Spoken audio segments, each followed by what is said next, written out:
Hi everyone. In this lesson we are going to be working on our Tim Burton self-portrait.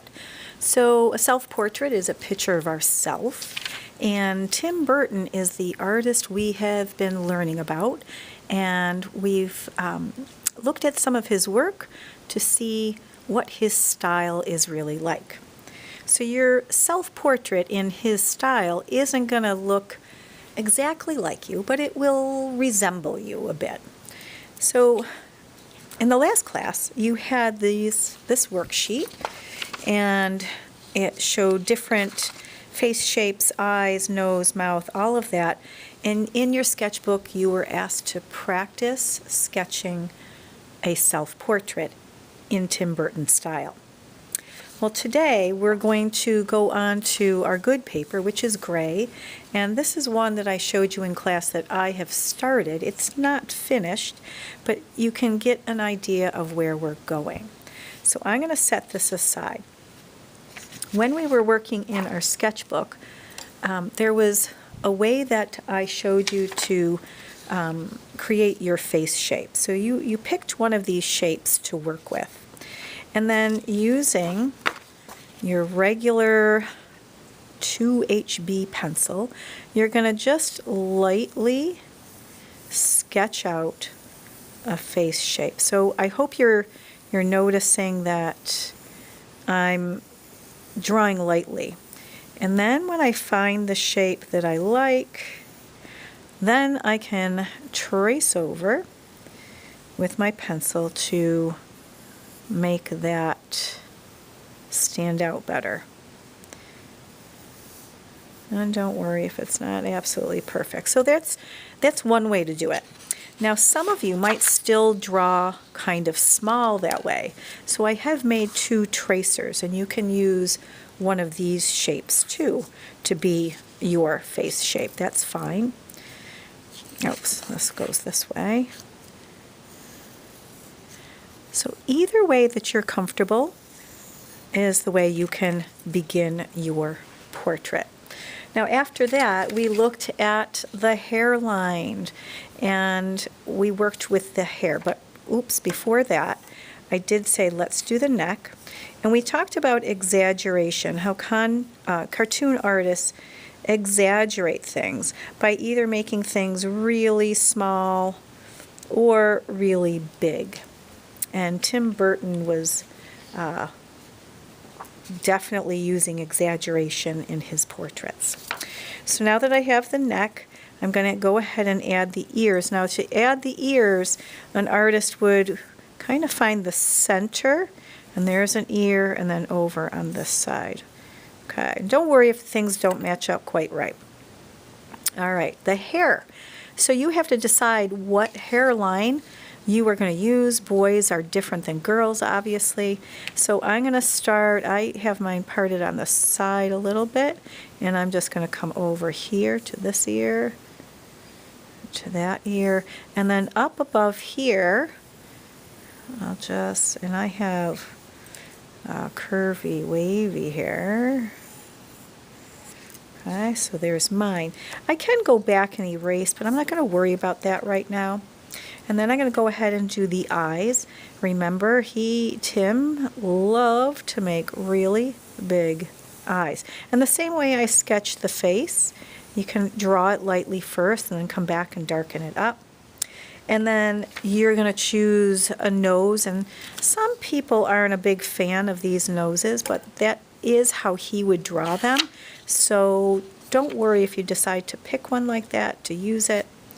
I'm going to just make a line on this side and like that, and I'm going to make a nice big smile, and I'm going to do the one that has lips, and then the stitch lines here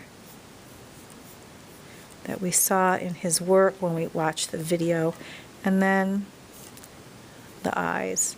We can go ahead and add eyebrows. And for girls, you might want to add eyelashes.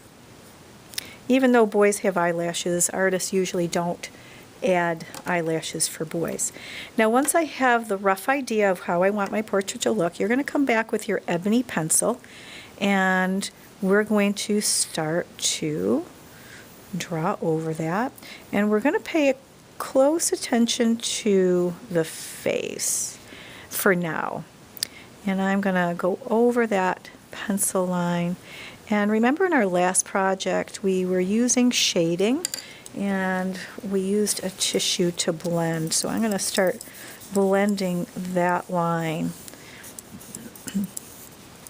And I'm going to continue. And I might choose to use the side of my pencil. And I'm going to go around the eyes. And this is where you want to spend some time. Don't go too fast. And just so you know, I'm not going to do my whole portrait in this video. I'm just showing you how to get started. Okay, and I'm going to come back with that tissue. Now I've added a pretty dark line here, even around the eyes. And I can't forget the mouth. I'm going to save the hair for last because that goes pretty quickly.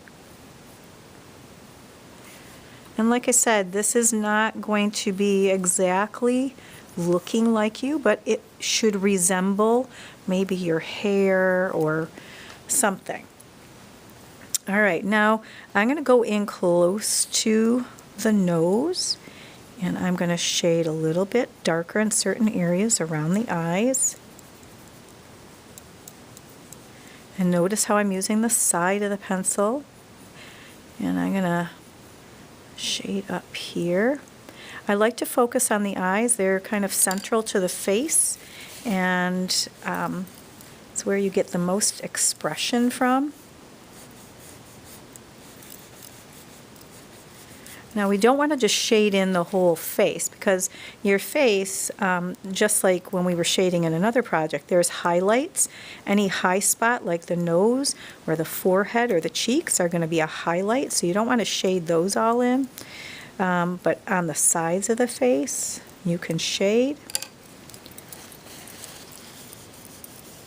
And we can go back over this a couple times throughout. So I'm going to darken this up, maybe darken up those brows, and then start down the neck. Okay. And right under the neck, you want to make that a little bit darker because that's going to be casting a shadow.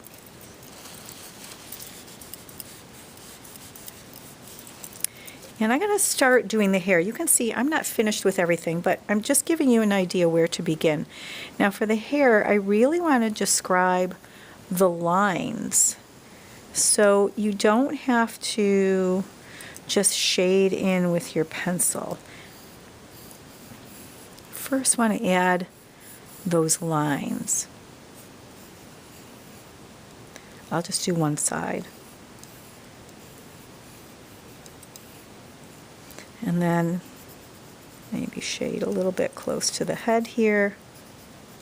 And yep, you noticed I went right over that ear because that's not going to show up too much with longer hair.